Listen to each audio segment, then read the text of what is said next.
Hi everyone, आज हम लोग एक नए टॉपिक रिफ्लेक्शन ऑफ लाइट को डिस्कस करेंगे। तो हम लोग जानते हैं जो लाइट की किरणें होती है वह स्ट्रेट लाइन को फॉलो करती है। तो यह स्टेटमेंट तब वैलिड है जब लाइट सेम मीडियम में ट्रेवल करे। अगर लाइट एक मीडियम से दूसरे मीडियम में जाती है जो कि एक ट्रांसपेरेंट मीडियम है, तो उस केस में लाइट का कुछ पार्ट सेम मीडियम में रिफ्लेक्ट हो जाता है और कुछ पार्ट दूसरे मीडियम में चला जाता है। तो जब लाइट की किरणें दूसरे मीडियम में जाती है उस केस में लाइट में एक डेविएशन देखने को मिलता है। तो इस फेनोमेनन को हम लोग रिफ्लेक्शन ऑफ लाइट कहते हैं। तो चलिए इसे हम रे डायग्राम के थ्रू समझते हैं। जैसे मान लेते हैं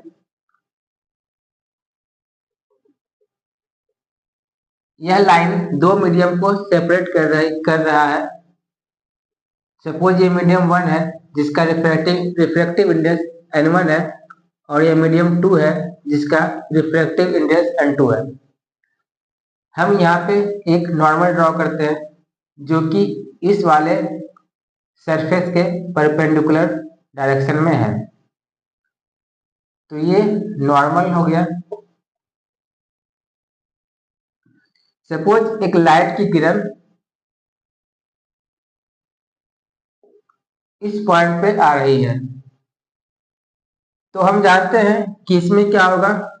इस लाइट ये जो लाइट रे है इसका कुछ पार्ट सेम मीडियम में रिटर्न बैक हो जाएगा और इसका कुछ पार्ट अगले मीडियम में चला जाएगा। तो यहाँ पे देखें जो एक्चुअल लाइट था ये कुछ इस तरह से जा रहा है। तो अगर ये मीडियम 2 नहीं रहता तो ये लाइट की किरणें इस दिशा में जाती, लेकिन यहाँ पे कुछ दूसरा मीडियम है तो इस केस में क्या होगा, जो लाइट या तो इस नॉर्मल के तरफ मुड़ जाएगी या फिर इस नॉर्मल से अवे मुड़ेगी।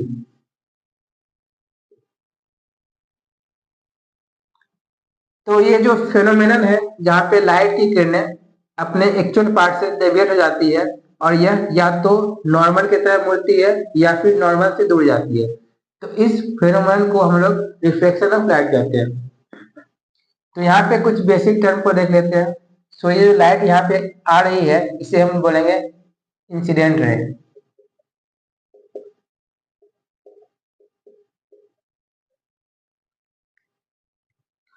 और ये जो लाइट यहाँ पे बाहर आ रही है इसे बोलेंगे हम लोग रिफ्रैक्टेड रे।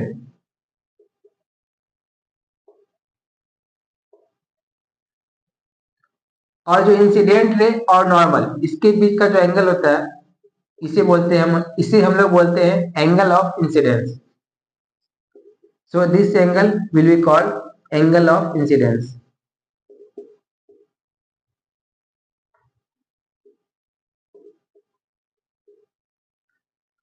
और जो यह रिफ्लेक्टेड रे है और ये नॉर्मल है इसके बीच का जो एंगल होता है इसे हम लोग बोलते हैं angle of reflection.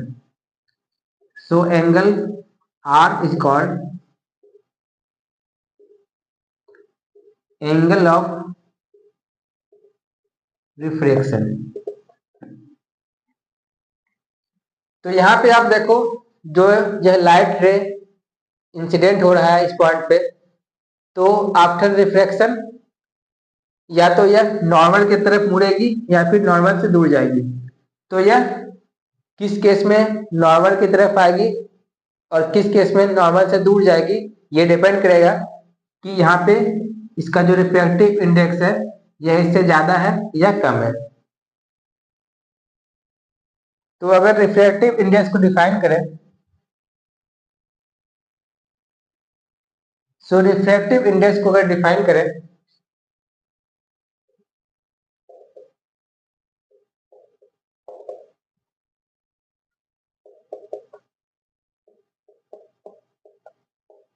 so it is the ratio of speed of light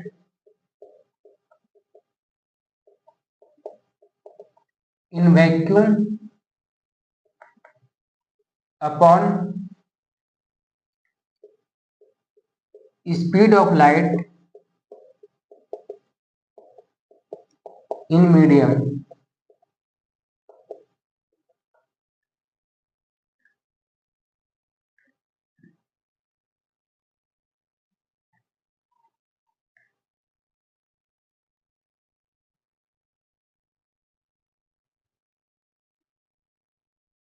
तो हम लोगों ने देखा था, सपोज यह लाइन दो मीडियम को सेपरेट कर रही है और मीडियम वन का रिफ्रैक्टिव इंडेक्स n1 है और मीडियम टू का रिफ्रैक्टिव इंडेक्स n2 है।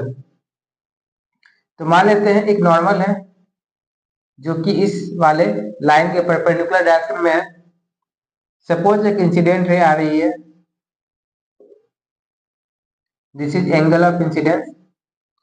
हम लोग जानते हैं जो यह रे है या तो नॉर्मल की तरफ आएगी या नॉर्मल से अवे जाएगी। तो यह नॉर्मल की तरफ आएगी या नॉर्मल से अवे जाएगी, यह डिपेंड करेगा इस दोनों मीडियम के रिफ्रैक्टिव इंडेक्स पे। अगर n2 is greater than n1, it means जो सेकेंड मीडियम है इसका रिफ्रैक्टिव इंडेक्स जो फर्स्ट मीडियम है इसके रिफ्रैक्टिव इंडेक्स से ज्यादा है। तो उस केस में जो यह लाइट रे है नॉर्मल की तरफ आएगी, मतलब नॉर्मल की तरफ यह मुड़ेगी और यह एंगल कहलाएगा एंगल ऑफ रिफ्रैक्शन। अगेन अगर इसको हम इस साइड लेके आए तो इसे लिख सकते हैं n2/n1 इज ग्रेटर देन 1 और n2 अपॉन n1 को लिख सकते हैं n21। So this is called refractive index of medium 2 with respect to medium 1. Refractive index of medium 2 with respect to medium 1. तो इस तरह से अगर मीडियम 2 का refractive index with respect to medium 1 अगर ग्रेटर देन 1 रहा तो उस केस में लाइट की किरण नॉर्मल की तरफ मुड़ेगी। अगेन दूसरे केस में मान लेते हैं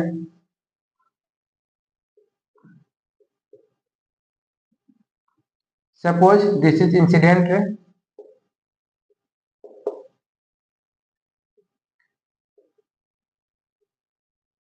अगर इस केस में सपोज n1 फर्स्ट मीडियम का रिफ्रैक्टिव इंडेक्स है और n2 मीडियम 2 का रिफ्रैक्टिव इंडेक्स है। तो इस केस में अगर refractive index of n2 less than refractive index of n1 है तो इस केस में जो लाइट की किरणें हैं ये नॉर्मल से दूर जाएगी। अगर इसे हम और रीअरेंज करें तो ये हो जाएगा n2/n1 इज लेस देन 1 और इसलिए इसे लिख सकते हैं n21। It means refractive index of medium 2 with respect to medium 1 अगर लेस देन 1 रहा तो इस केस में light away from the normal जाएगी।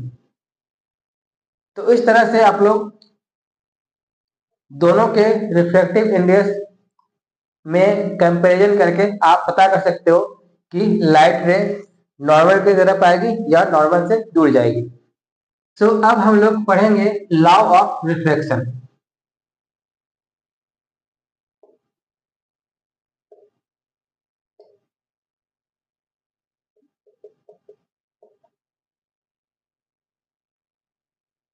सो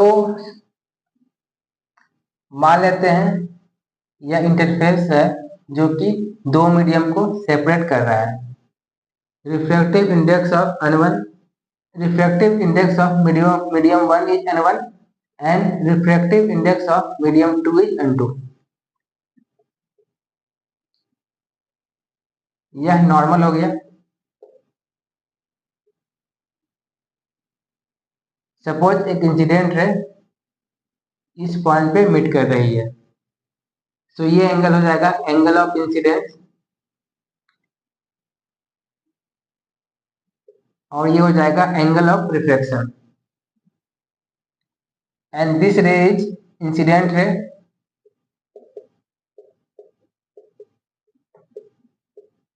and this ray is refracted ray.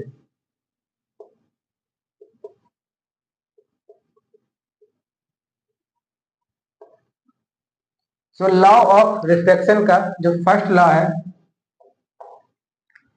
First law ये कहता है incident ray, reflected ray and normal at the point of incidence all lie in the same plane. It means कि suppose मैं board का plane लेता हूं, अगर यहाँ पे इंसिडेंट रे और रिफ्लेक्टेड रे इस प्लेन पे लाई कर रहा है तो नॉर्मल भी इसी प्लेन पे लाई करेगा। तो हम लोग फर्स्ट लॉ को लिखते हैं, incident ray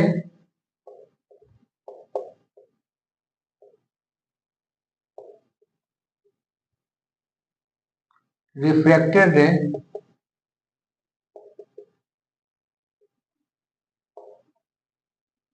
and normal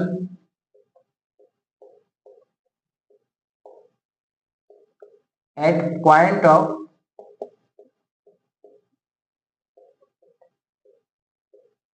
incidence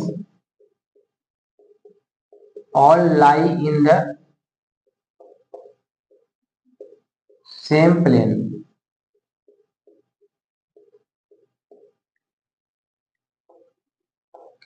so first law हम लोगों ने देख लिया, अब हम लोग सेकेंड लॉ का देखते हैं। तो सेकेंड लॉ को हम लोग बोलते हैं Snell's law.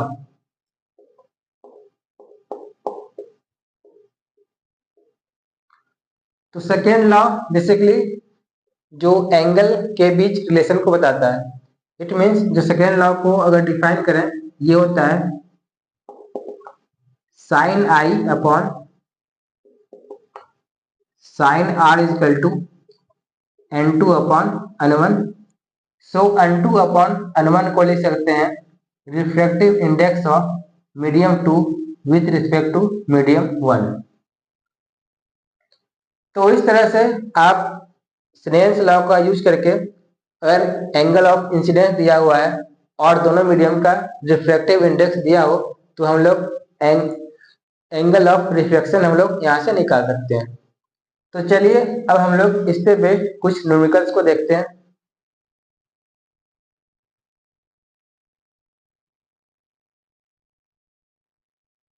Suppose this line दो मीडियम को सेपरेट कर रही है। मीडियम 1 का रिफ्रैक्टिव इंडेक्स N1 है और मीडियम 2 का रिफ्रैक्टिव इंडेक्स N2 है। सपोज यहाँ पे N1 है 1 और N2 है √3। यह नॉर्मल हो गया।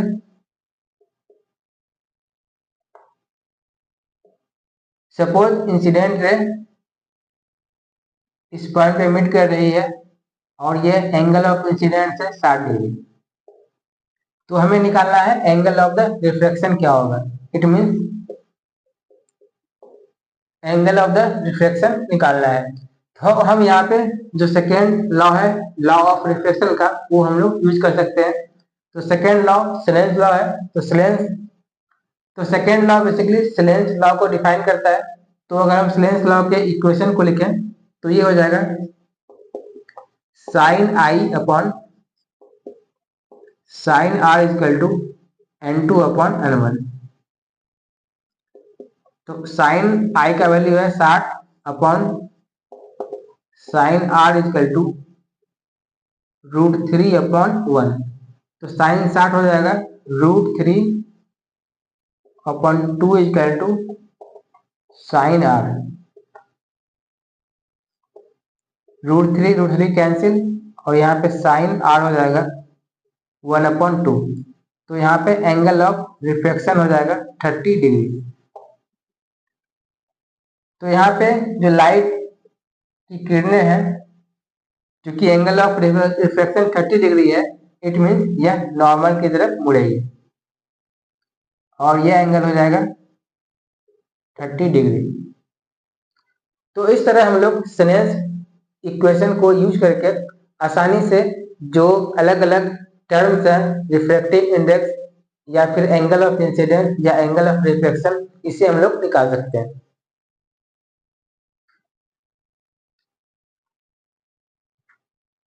अब हम लोग पढ़ेंगे angle of deviation.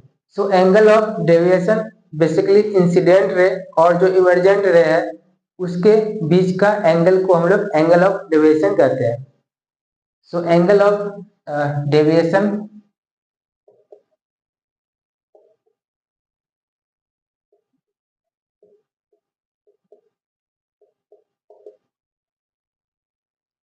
Angle of deviation को अगर डिफाइन करें, it is the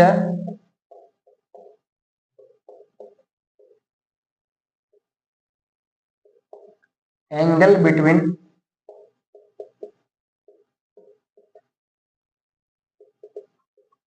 direction of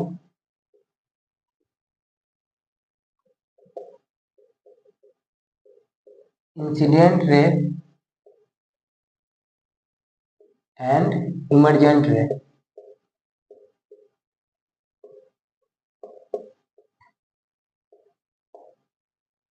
तो इसे हम लोग रे डायग्राम के थ्रू समझते हैं।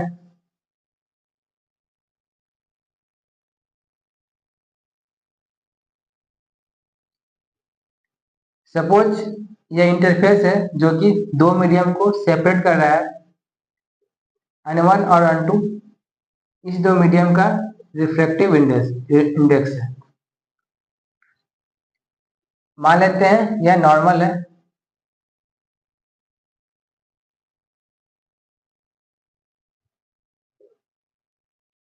दिस इज इंसिडेंट रे। अगेन यहाँ पे नॉर्मल बनाते हैं एंड दिस इज इंसिडेंट रे। तो हम लोग जानते हैं जो रिफ्रैक्टेड रे है डिपेंड करेगा इस दोनों मीडियम के रिफ्रैक्टिव इंडेक्स पे। तो यहाँ पे मान लेते हैं इस केस में N2 is greater than N1 है और इस केस में N2 लेस देन N1 है। इस वाले केस की बात करें, जो डायरेक्शन ऑफ इंसिडेंट रे है ये कुछ इस डायरेक्शन में है। इस वाले केस में जो डायरेक्शन ऑफ इंसिडेंट रे है ये कुछ इस डायरेक्शन में है। तो यहाँ पे N2 is greater than N1 है, तो इस केस में रिफ्लेक्टेड रे नॉर्मल की तरफ मुड़ेगी और इस केस में reflected ray away from the normal जाएगी। तो इस तरह से ये एंगल हो जाएगा एंगल ऑफ रिफ्लेक्शन, ये एंगल हो जाएगा angle of reflection, this angle is angle of incidence and this angle is angle of incidence. तो यहाँ पे देखो जो डायरेक्शन ऑफ इंसिडेंट रे है ये कुछ इस डायरेक्शन में जा रही है और रिफ्लेक्टेड रे इस डायरेक्शन में जा रही है। तो ये जो एंगल होगा इस दोनों लाइन के बीच इसे हम लोग बोलेंगे एंगल ऑफ डेविएशन।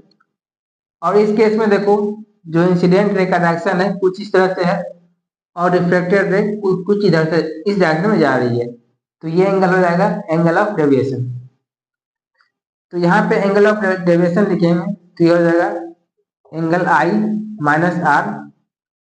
इस केस में एंगल ऑफ डेविएशन हो जाएगा एंगल आर माइनस आई। तो इस तरह से आप लोग एंगल ऑफ इंसिडेंस और एंगल ऑफ रिफ्लेक्शन का जो वैल्यू होगा उसका मैग्नीट्यूड जो है एंगल ऑफ डेविएशन के बराबर होगा। अब हम लोग एंगल ऑफ डेविएशन पे बेस्ड कुछ न्यूमेरिकल्स को देखते हैं। तो यहाँ पे जो फर्स्ट क्वेश्चन है,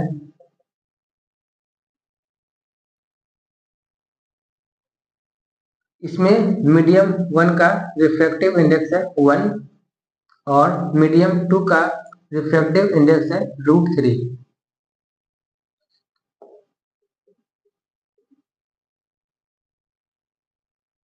यह नॉर्मल है और इंसिडेंट रे इस पॉइंट पे मीट कर रही है with angle of incident 60 degree.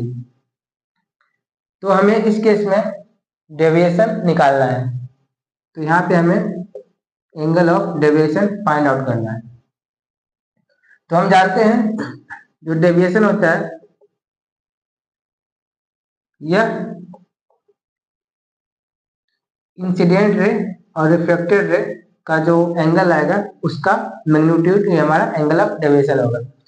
तो इस केस में एंगल ऑफ इंसिडेंस दिया हुआ है और एंगल ऑफ डेविएशन निकालने के लिए हमें एंगल ऑफ द रिफ्लेक्शन निकालना पड़ेगा। तो इसके लिए तो एंगल ऑफ रिफ्लेक्शन निकालने के लिए हम लोग सेनेंस लॉ को यूज करेंगे। तो यहाँ पे sine i upon sine r equal to N2 upon N1। तो यहाँ से जो साइन आर हो जाएगा साइन साठ √3/2 अपॉन √3 इक्वल टू 1/2। यहाँ से जो एंगल आर हो जाएगा ये हो जाएगा 30 डिग्री। तो यहाँ पे देखें डायरेक्शन ऑफ इंसिडेंट रे ये है और जो रिफ्लेक्टेड रे है ये बना रहा है नॉर्मल से 30 डिग्री का एंगल। तो यहाँ पे ये वाला एंगल हो जाएगा angle of deviation. So angle of deviation की बात करें तो ये हो जाएगा I minus r. It means 60 minus 30 equal to 30 degree. तो इस तरह से इस केस में एंगल ऑफ डेविएशन हो जाएगा 30 डिग्री। सो नेक्स्ट न्यूमेरिकल हम लोग देखते हैं। सो यह एक स्फेरिकल ग्लास है और इसका जो रिफ्लेक्टिव इंडेक्स है ये है √3 और इसका जो आउटर एटमॉस्फेयर है इसका रिफ्लेक्टिव इंडेक्स है 1।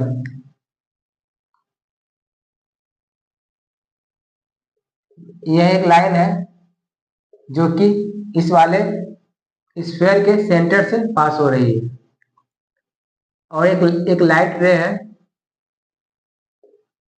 जो कि बना रहा है 60 डिग्री का एंगल इस वाले लाइन से। तो हमें इस केस में एंगल ऑफ डेविएशन निकालना है, क्या होगा।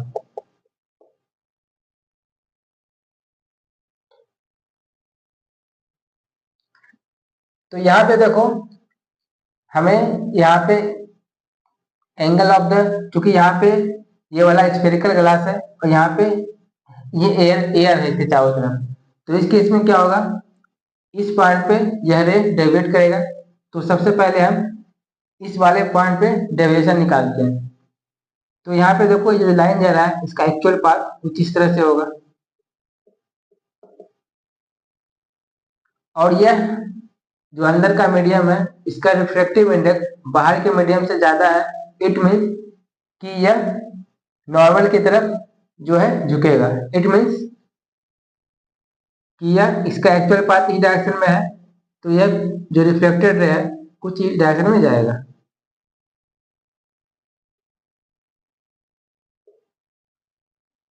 ये एंगल हो जाएगा एंगल ऑफ रिफ्लेक्शन।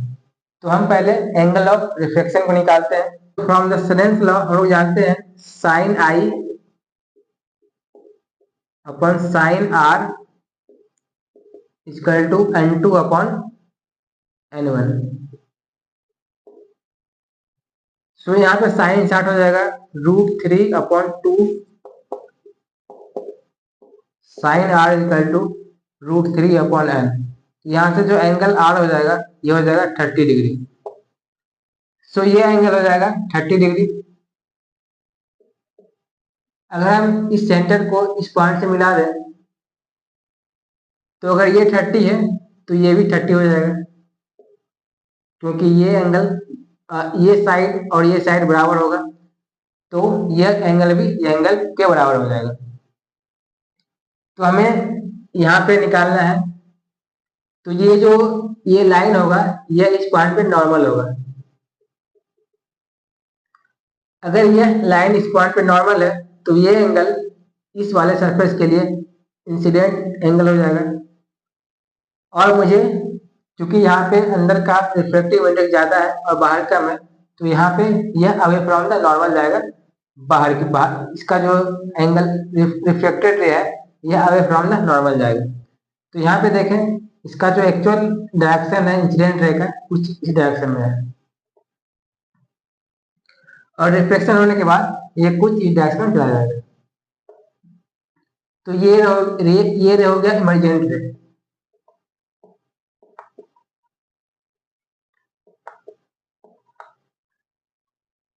तो यहाँ पे देखो ये हमारा एक्चुअल रे था, तो यहाँ पे पहला डेविएशन होगा डेल्टा 1, उसके बाद ये रे फिर अगेन डेल्टा 2 से डेविएट हो गया।